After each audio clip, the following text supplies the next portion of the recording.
Unajua wakati mwingine tunaweza tukawa tumekaa maofisini lakini hatujui hasa shida halisi inayopata walipa kodi. Kwa wakati inawezekana kabisa kama tunalipa kodi, kuna walipa kodi ambao wanastahili kulipa kodi kubwa zaidi au wanapaswa waingie kwenye kodi ya VAT lakini hatufahamu. Kwa hiyo ziara hii ya kupita na kutembelea wafanyabiashara mbalimbali, yako mambo mengi ambayo yanaweza yakabainika lakini pia yakatatuliwa, hasa yale yanayohusiana na malalamiko ya kikodi. Lakini kwa kipekee tumshukuru Mheshimiwa Rais,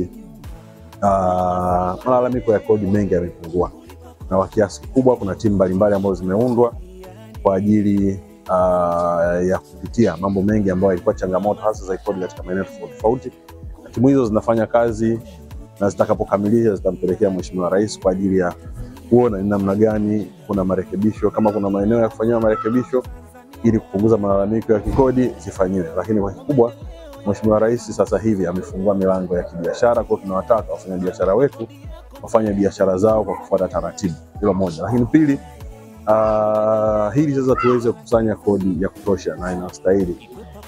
Naendelea kusisitiza watu wetu waendelee kutumia EFD machines kwa sababu ndio device ambayo inatoa uhalisia wa jinsi gani mtu anafanya biashara na anapaswa kulipa kodi kiasi gani.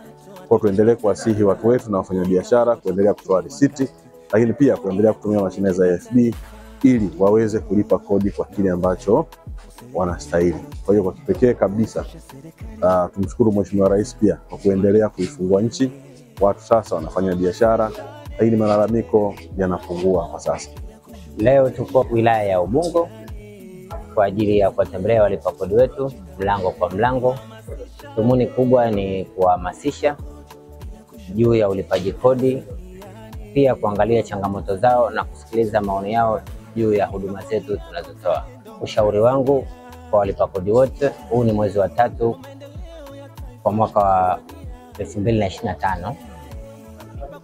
Ni sheria kuja kukadiriwa TRA kwa ajili ya mapato ya mwaka 2025.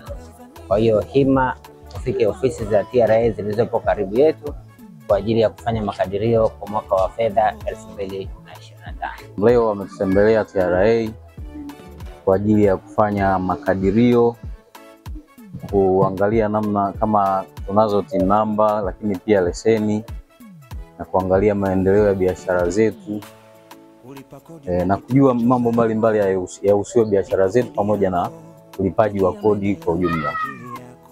Na washauri wafanyabiashara watoe risiti, lakini pia wateja nao wadai risiti, kwa sababu kufanya hivyo kutasaidia serikali na sisi wananchi kupata maendeleo yetu kwa uhakika, kwa sababu utoaji wa risiti unafanya kwanza unatusaidia sisi kuzuia zile bei holela za bidhaa, na kwa kufanya hivyo pia unasaidia kuingiza pato katika serikali yetu na kupata maendeleo kwa ujumla.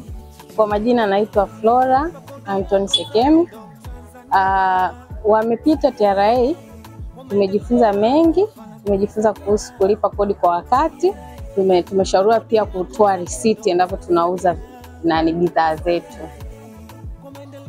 Natamani ingekuwa kwamba mtu anavyokadiriwa ile makadirio, baadaye anakuja kuulizwa mauzo yake tena.